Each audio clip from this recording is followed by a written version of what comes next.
Hey everyone, welcome back to my sewing channel. Today I'm going to show you how to make my brand new pattern, the Paradigm Crossbody bag. This is a cute little bag, and although it is small, it is quite roomy. It measures 9 inches wide by 6 inches tall with a 2-inch depth along the bottom. And it has one main open area here that doesn't have any pockets or anything in there, but is large enough to fit your phone, a tall wallet, key fob wallet, any wallet, but big ups to my wallet patterns. And basically anything else that you need for the day-to-day. It's not going to be a bag that you can overwhelm with stuff, so it's nice for those of us who don't carry a lot. It also has this back zippered pocket.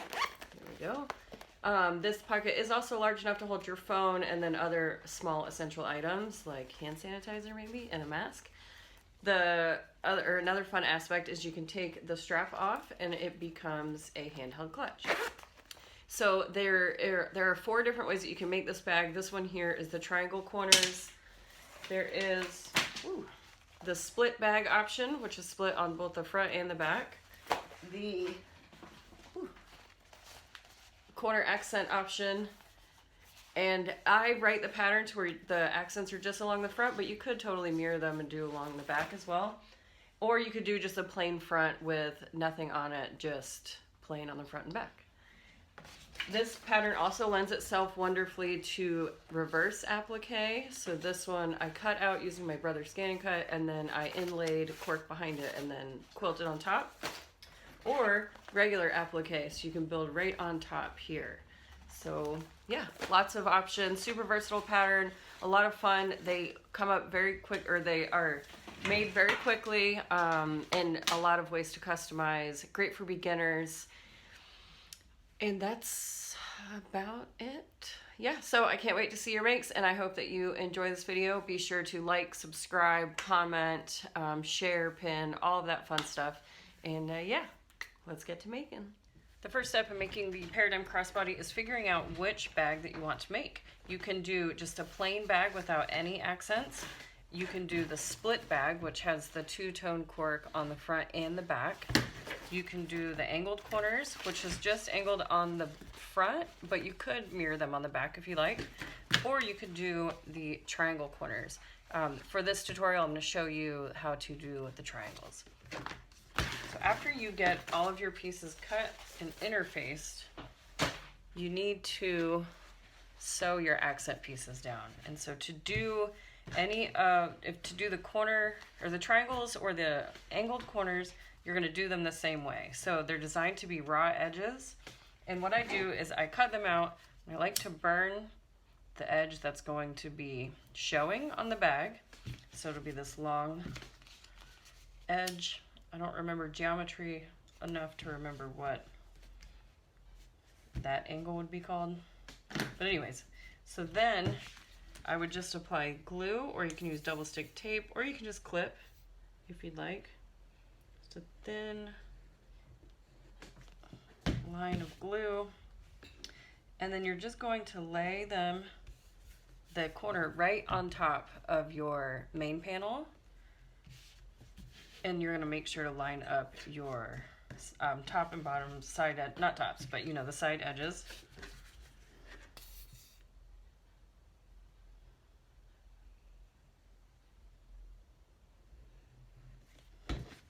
Then you do the same over here. Now if you cut them correctly, then you should notice that your corners, your triangle corners, will meet here in the middle. And then so I would just let that dry, and then you would go and top stitch. I'd top stitch just 1/8 of an inch along this long edge across the bottom and then back out the top. I do not stitch down the sides, because after I do this stitching, what I do is I turn it over and I trim. So you can see here, you trim it down to 1/4 of an inch, and what that will do is reduce the bulk whenever you're turning the bag later at the end of the construction. So obviously I already have this one made, so we're just gonna make this bag today. So I guess also if you're doing the split bags, you're gonna do that before you move forward, obviously. And the way that you do that is you're just gonna lay them right sides together, stitch, and then flip them. It's pretty simple. Obviously these are not split bags, I was just using that as an example. Okay, so now we need to mark our birthing hole, because what we're going to do now is install our back exterior zipper pocket. And so on the lining bottom, you need to mark your birthing hole, and it is shown on the pattern piece.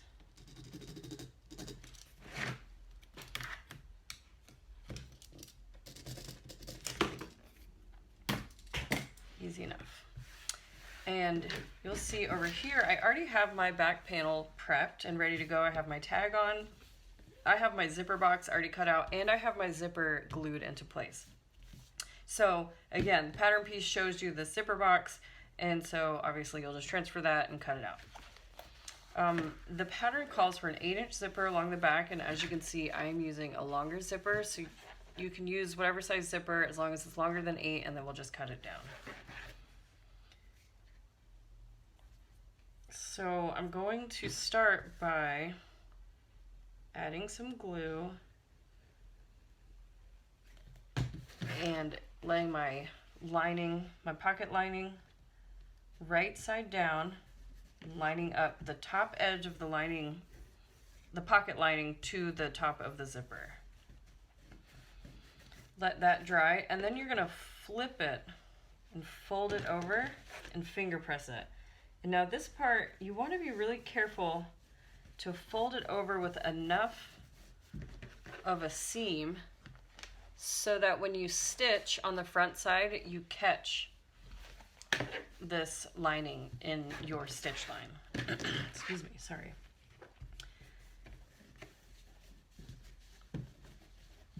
And so just carefully finger press it, and then we're just going to repeat that step for the lining, the pocket lining bottom.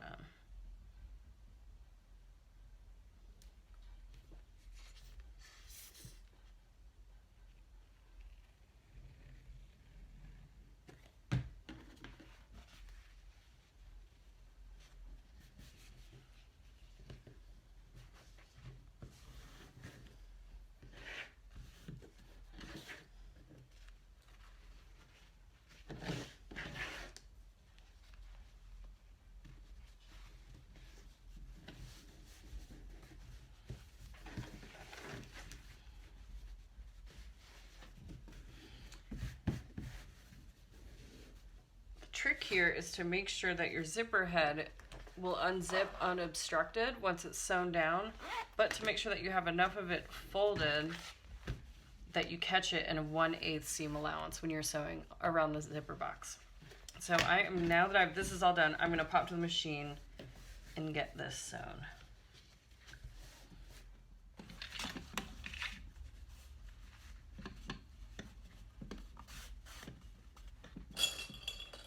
I'm just going to pop a couple clips on here to make sure that this doesn't move when I flip it.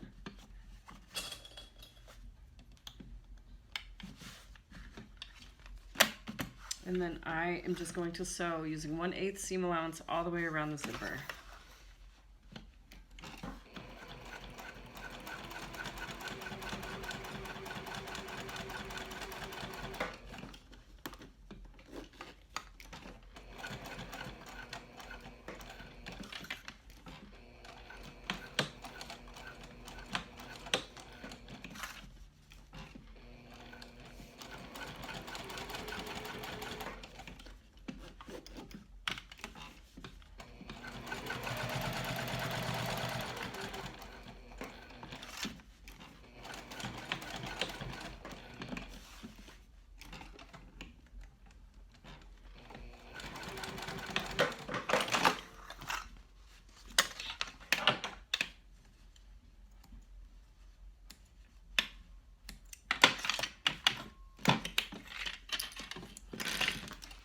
And then there, so when you flip it, you see that you catch all of the lining.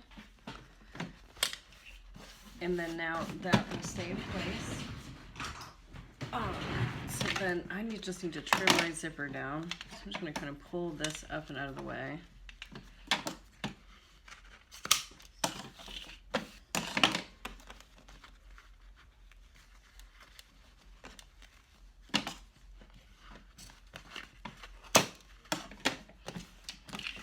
then what you do is you fold the top back down, line up your edges,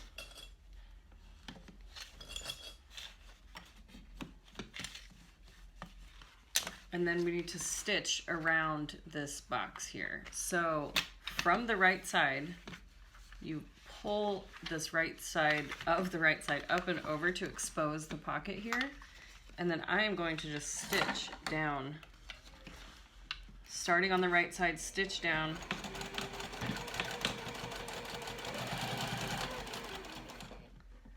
And then when I get to the bottom, you pivot, pull up the bottom, and then we're only going to sew to our birthing hole.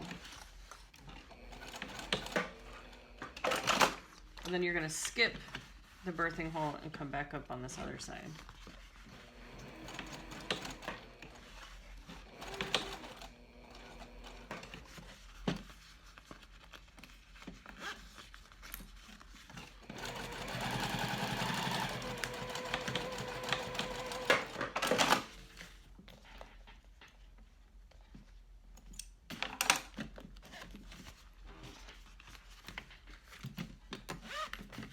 And then so when you look inside your zipper, you have a nice pocket.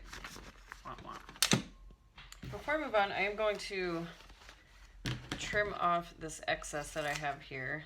There's no real reason because it's not going to get caught in my seam line later. I think it's just I'm a creature of habit, and I always trim my excess down.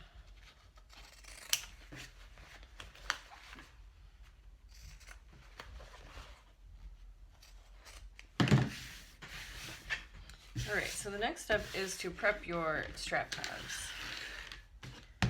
So I'm going to be using, the pattern calls for 1/2 inch hardware, but all I have is 5/8, and it works just as well with 5/8. So I'm going to use 5/8 D-ring, but 1/2 inch lobster clasp. So my strap will be a 1/2 inch wide at the end, but my strap tab will be 5/8.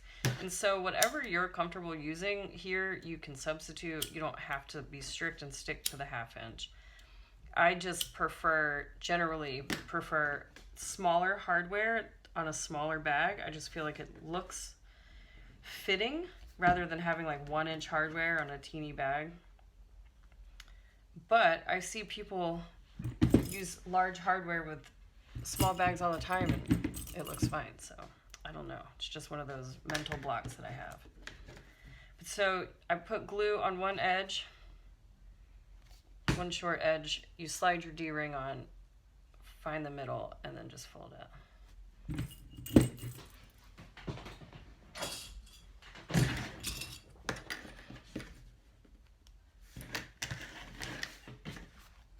I'm going to start with the front. So I'm going to measure in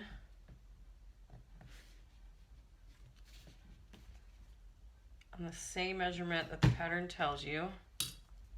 And then you're going to align the right side of the snap tab on that same measurement line, and you're going to have it overhang by 1/4 inch.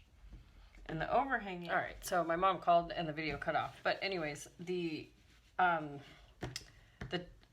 tab here, you want it to overhang by 1/4 inch, and that is just to ensure that when we are sewing the zipper sandwich that we catch this tab enough so that it doesn't pull out later on when the bag is being used. I've had some questions about if I've had issues with the tabs being this narrow, of them coming out when the bag is in use heavily, and it has happened before, but only on one bag, and that one person really abused their bag and they admitted it to me. And yeah, so that's when I instituted the overhang, the 1/4 inch overhang. And just having that extra stability there really helps. I haven't had one pull out since then. But all right, so the next thing that we're gonna do is you're gonna glue your zipper face down, lining up the top of the zipper to the top of the exterior panel. And then creating that zipper sandwich, we're going to glue down our lining.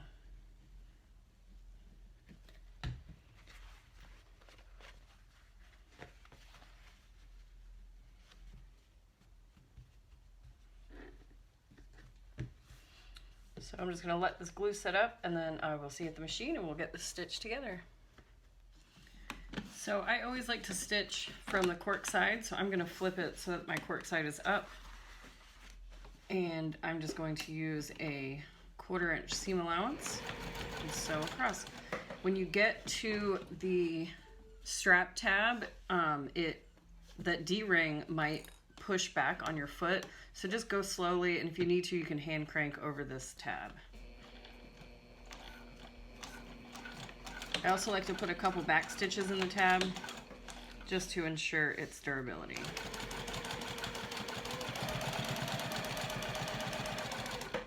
When you get to the end, you're going to have to reach in and unzip your zipper to get the head out of the way, unless you're using zipper by the yard.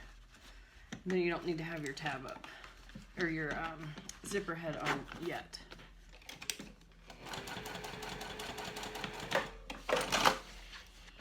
Alright, so got it all stitched, and now what I'm going to do is I'm going to reach in and holding my zipper down, I'm going to flip just the exterior and finger press it.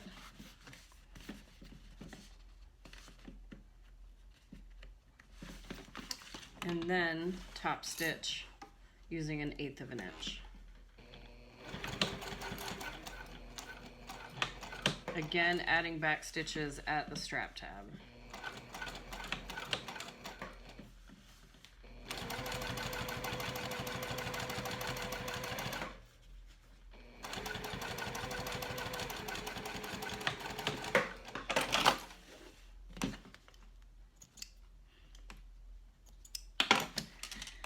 And then it'll look like this. Flip it and fold your lining out of the way.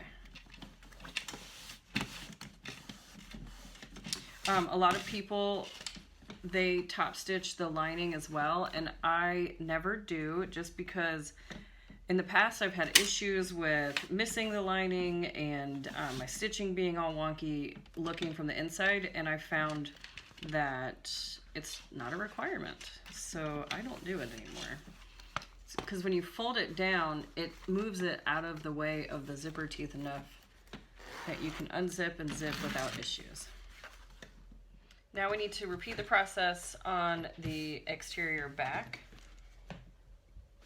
So we need to glue our snap tab into place.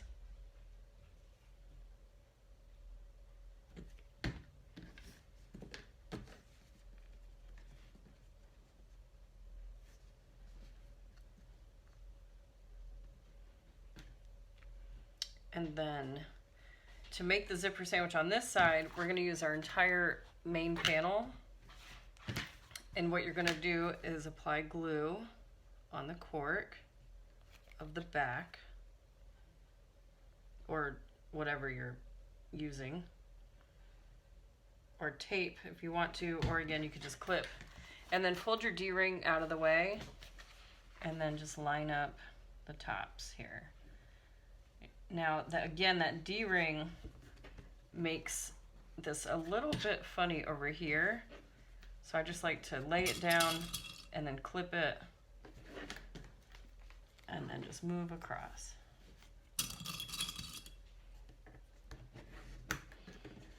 And I only clip this side because you really have to kind of maneuver the zipper tape so that it lays nicely. And so when you clip it, it allows you to pick the whole panel up without it shifting.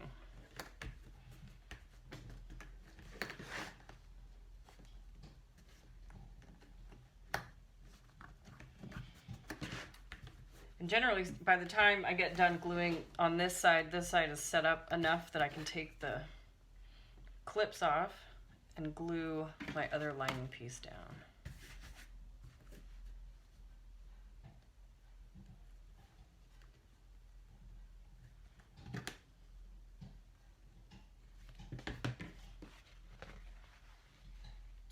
So right side of lining on the zipper, and then glue it all the way across.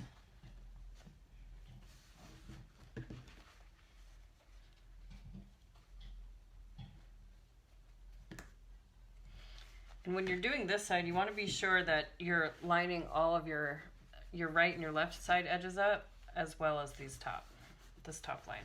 But it's not going to meet up down here yet, and that's fine. All right, let's go get this one stitched. Okay, so again, because I like to stitch from the cork side, when you flip though, the zipper head's going to be up here, so you have to reach in carefully because you don't want to disrupt your glue, and unzip it so that you can sew everything together. I'm going to throw some more clips in here. I didn't do a great job gluing. All right, so reach in under your zipper. Ah, everything moved on me.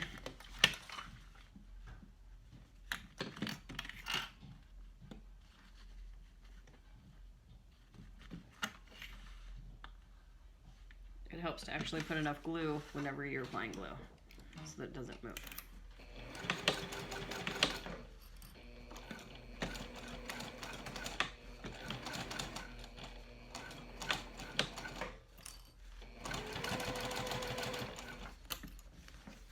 All right, so now that I've gotten beyond that section, I'm gonna reach back in and move my zipper head out of the way. There we go. Wow, I did a terrible job gluing. Way to go.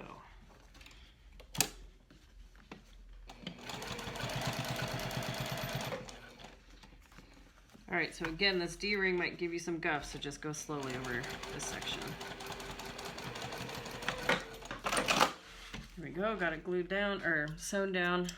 And now, again, you just reach in, find your zipper tape, and then fold just the back panel over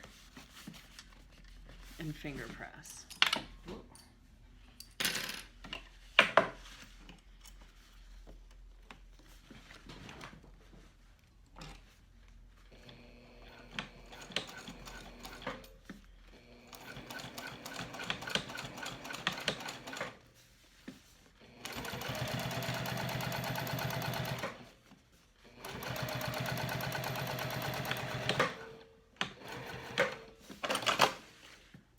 Of course, ran out of bobbin thread. Wow, ran out of it way back there. I lost. All right, here we go. Got a new bobbin ready to go. Just pick up where we left off.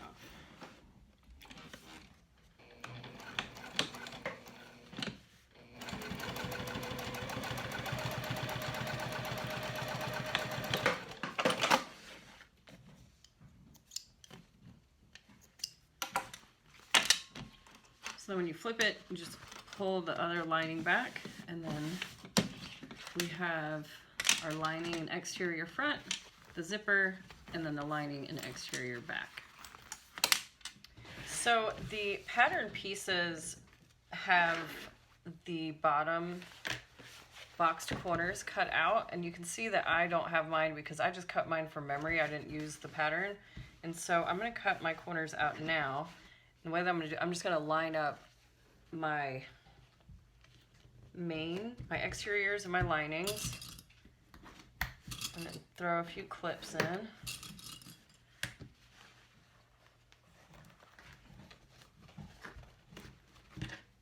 And I'm just going to cut those boxes out.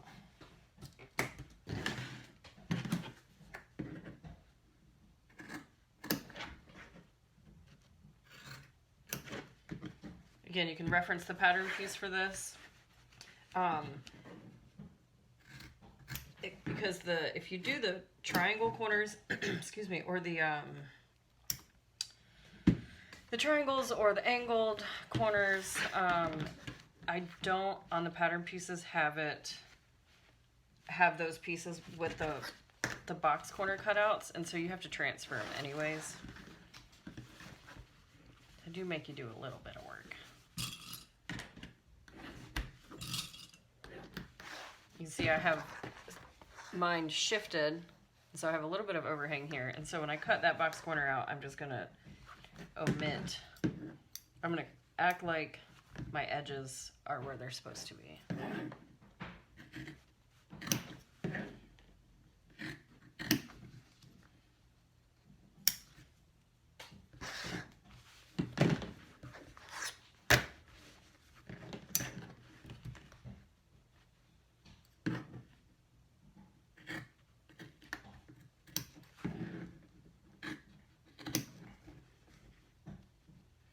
All right, so before we move on, something that's very, very important, and if you've been sewing for a while, then you know this, and you've probably jammed yourself up by not doing this. But for those of you who are new, you always want to make sure that you open up your zippers before you sew. Whoa. Because if you don't, then we won't be able to flip it later. So you need to unzip your exterior pocket, and you need to unzip your main. You don't have to unzip your main all the way, because if you do, then your zipper head might get in the way. So just unzip it enough, and then when we reach in later, we'll be able to unzip it fully. But for now, we're gonna fold back and align all of our edges. Just pretend that my edges meet up nicely, even though they don't. This pattern's forgiving though, so I'm not super worried about it. And then the D-rings always make everything shift around and act funny. So if it's not lining up perfectly, don't stress about it. The important thing is that when you look at your zipper and you look here, you want to ensure that your seams meet up, that they're the same distance, or that they're the same, I don't know, at the same place, that they line up. Because then that's going to mean that your zipper is folded in half exactly, and that's the important part. Then at the end, whenever the bag is flipped out, your bag won't be all topsy-turvy from your zipper not sitting nicely. But so you can just double check that and clip your zipper into place. All right, so we are already almost done. So we just need to go back to the machine and stitch all the way around. So before I came over here, what I did, because my sides weren't meeting up, they weren't flush, so I went ahead and I trimmed the excess on both sides so that my seam allowances were the same. And so I'm gonna start with my exterior mains facing me and my lining away from me, and I'm gonna start at this zipper section. And you're gonna sew down the exterior pieces with a 1/4 inch. So we're gonna start sewing, and I'm gonna backstitch well here. If you're using a metal tooth zipper, be really aware of where your teeth start and stop, so that way you don't break your needle. All right, so I'm just gonna sew down to the bottom.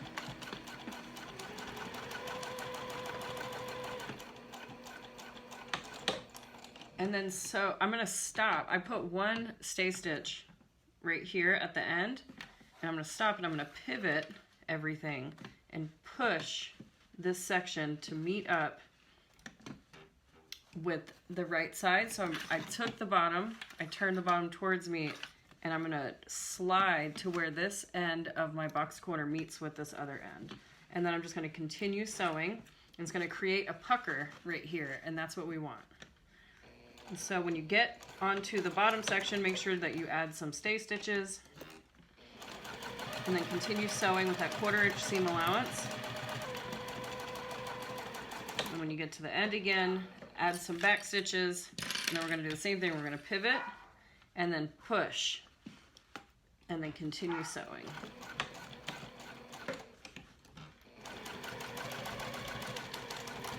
And that will make sense here in just a minute.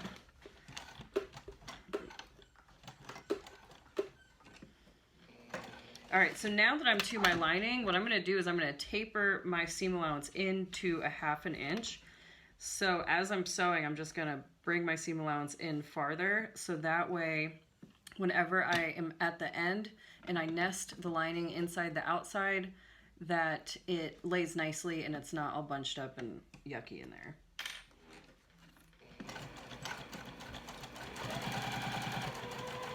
And then I'm gonna do the same thing on the linings. Whoops. Stop right at the end, pivot, and then push. And then again, keeping that 1/2 inch seam allowance, continue sewing along the bottom.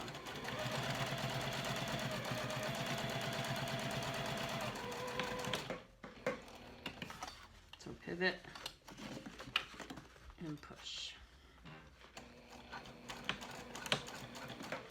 And then as I'm coming back up here to my zipper, I'm gonna taper back out to that 1/4 inch seam allowance. And it'll meet up right here at my zipper tape.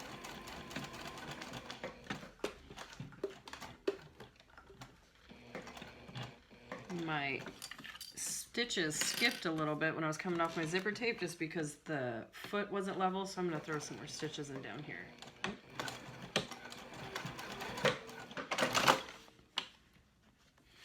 And it skipped again, so I'm just going to flip it and stitch it from this side. Perfect. All right. Looks like I have some skip stitches over here too.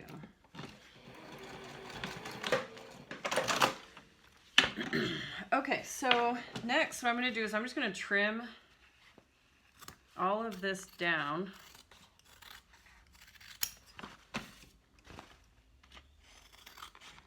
So that there isn't a bunch of excess inside the bag.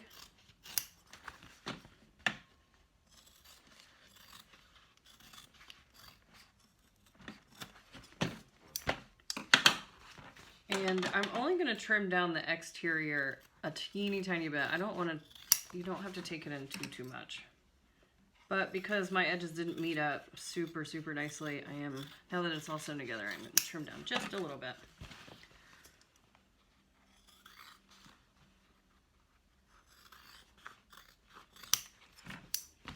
Okay, so now I need to fix this. Jeez, I'm on a roll today, but so my pocket linings didn't match up either, because I guess my memory is so good that I remember, or don't remember, how to make my own pattern. But I need to throw some stitches here along the bottom because I didn't catch it. I'm going to do that real quick.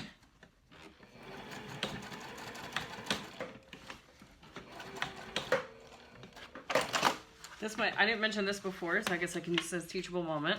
But whenever I'm sewing a birthing hole, I always sew the L at the bottom, and what that'll do is whenever you flip and stitch up your birthing hole later, this L, this sewing down to the opening here, will just help it folds it in really nicely. I'm not sure, I'm sure it has something to do with something that I can't think about right now. I don't know, I'm really tired.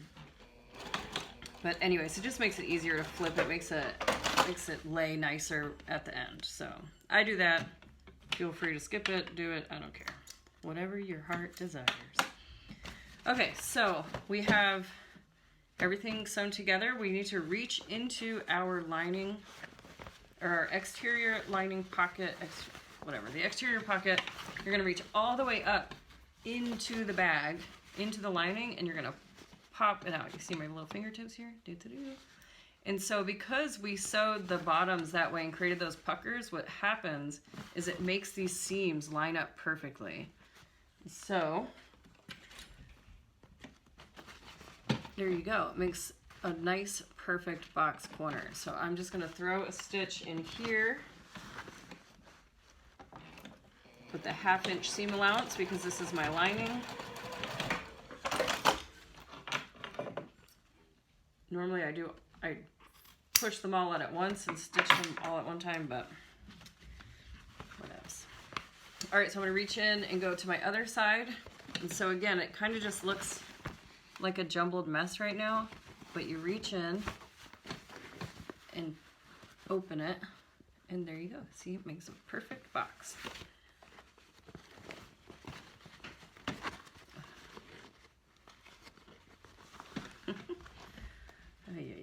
A perfect box sometimes. There we go. All right, so I just throw a clip in there just to hold it all together while I'm maneuvering, and then I'm going to sew that box corner together. I apologize, you can't see what I'm doing, but so essentially what I did, I popped it, I clipped it together where the seams meet up, and then you sew the stitch line straight across to create that box bottom. And then I'm just going to trim that down. So now the lining is boxed and ready to go. And so we have to reach in back into the pocket, and this time you have to reach down into the exterior, and you're going to do the same thing. So just pop those corners out and align it, clip it, and then stitch it. It seems like that could be some sort of sewing rhyme. Pop it, align it, clip it, stitch it. And so On the exteriors, whenever you're sewing across this box bottom, you're only going to do the 1/4 inch seam allowance as opposed to the 1/2 inch on the lining. And don't be afraid to crunch your bag because you can iron it back out later, depending on your textile.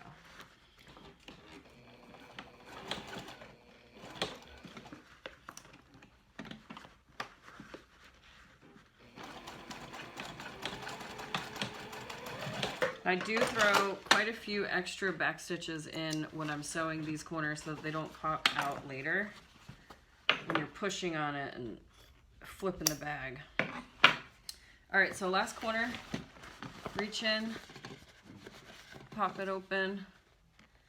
And then another thing that I like to do is when I pop my corners open, I like to lay my seams going the opposite direction. That just makes it easier to sew. And so generally, whenever I do that, that's where I put my clip to hold the butterfly while I'm maneuvering to get it sewn.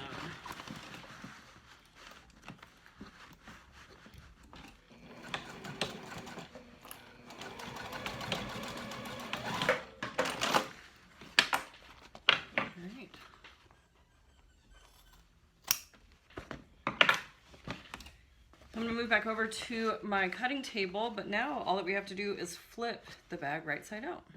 Okay, so as of now, everything is all stitched up, makes one big flipped out bag. And so you're going to reach in through the lining or the pocket and you're going to flip everything through.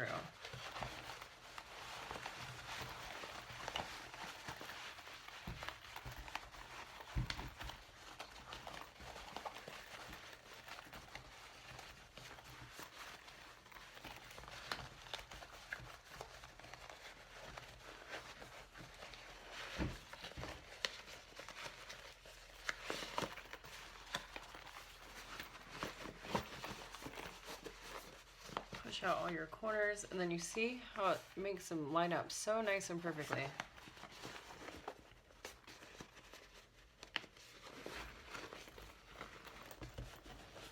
You can unzip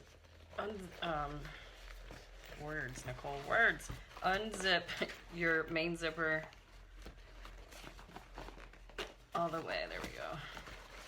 And then you can nest your lining in. And then I just like to push the corners out. You'll see that they naturally take this curve on, which I embrace with this bag pattern. So after I get my nesting or my lining nested nicely, I adjust my corners. So you can really push on it on that side, and then this side I just kind of train to stay with that angled top there. So there is the main bag. Now we just need to go back in and stitch up our earthing hole. And so we're going to pull that guy out and then flip. And this is where sewing those L's is going to come in handy. And so you're going to poke your corners out well. And then just fold it in on itself.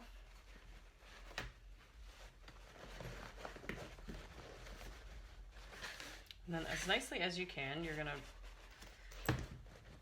fold it and clip it, and then we're just gonna stitch, fold it, flip it, clip it, stitch it.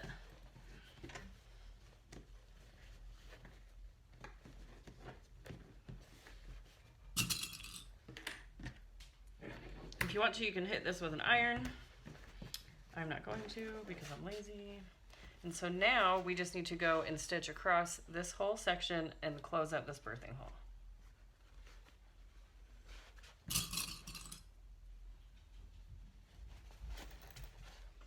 Okay, so just 1/8 seam allowance to ensure that you catch everything and close her up.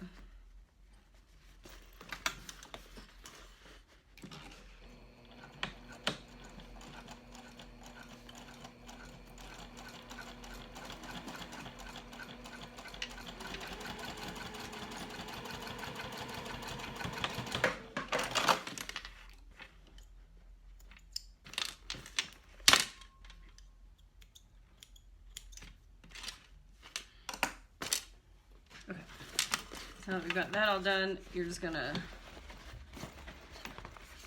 jam that guy back in there. Poke your corners out. Just use those fingers. And then we've got our pocket that you can't see into because it's too dark and it's nighttime. And then we have our bag. And what I'll do after I'm all done, I will use my little mini iron and go in and iron this lining so that it sits nicely and just looks prettier. But the last step now is just to make the strap.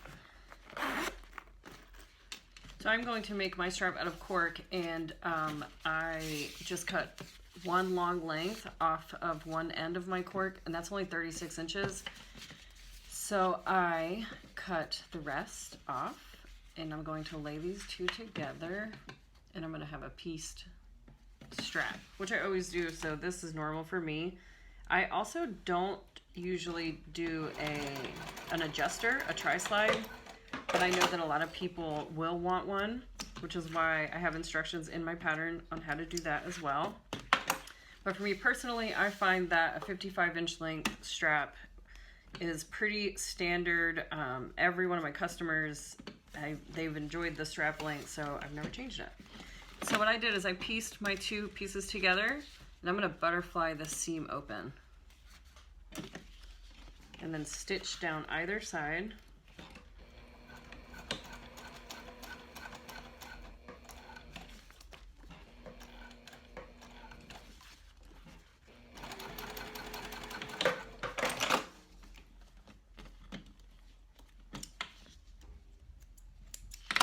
And then now I have a nice flat work area. Makes it a lot easier for folding. All right, so now the last step is we need to fold our strap into thirds. And my width is 1.5 inches because when I fold it into thirds, it's gonna create a 1/2 inch strap, which is gonna fit into my hardware. So if you're using a different size hardware, you're gonna need to amend how wide your strap is. So something to think about. And the way that you fold it into thirds is just fold up a 1/2 inch, and then you're gonna fold the excess over to cover that other end. So it's gonna be like that. All right, so a 1/2 inch and fold over. And then if you've watched any of my videos, you know I always use bobby pins as my strap holders. I find that it's just so much easier than clips.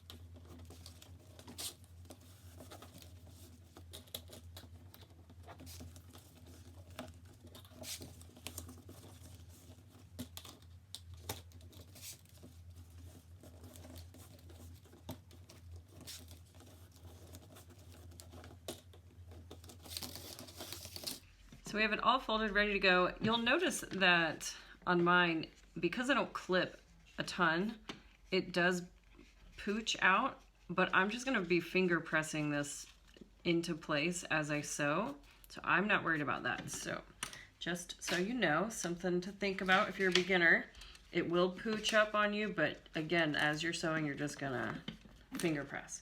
And I like to sew across one short edge first just to kind of hold it into place, and then I pivot and sew down the open end of the strap.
Okay, so my strap is all done. Something that I thought that I would remind you is that the way that you make the strap, if you're using cork, there is going to be one raw exposed edge. Just threw my rivet on the ground.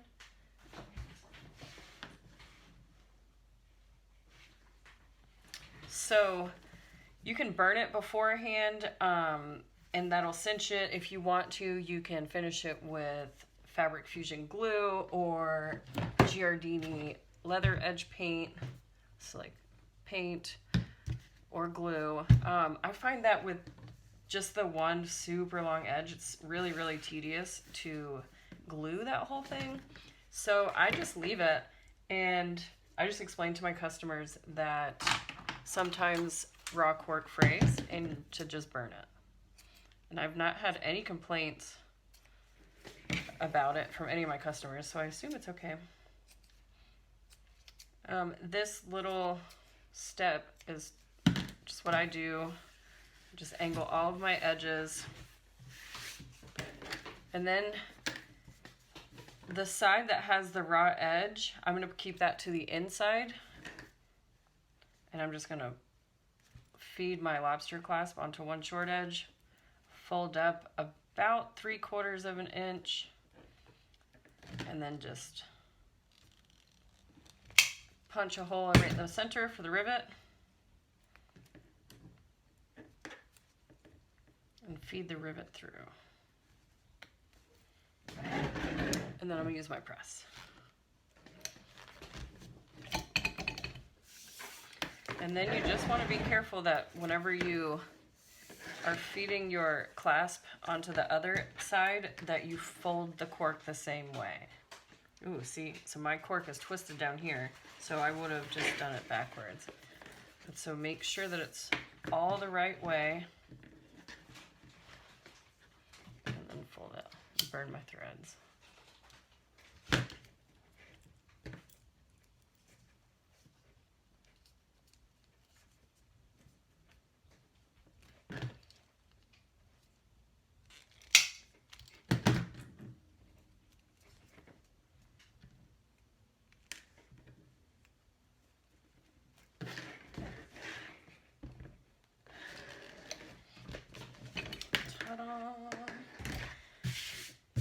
And then, so if you were going to add the adjuster, you can watch my mini box tote pattern video for that, and I show you how to make that type of strap.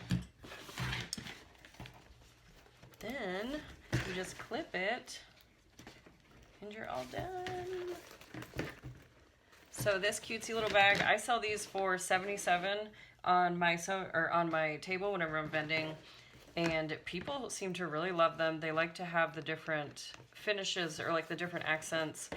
And they're super easy to customize. You can applique and just have lots of fun with it. The other great thing about this bag is if you take the straps off, then it can be a clutch. You know, you can fold the D-rings down and then you just have a cute little hand clutch. Or if you wanted to, you could even make a wristlet strap and put that and carry it like a wristlet.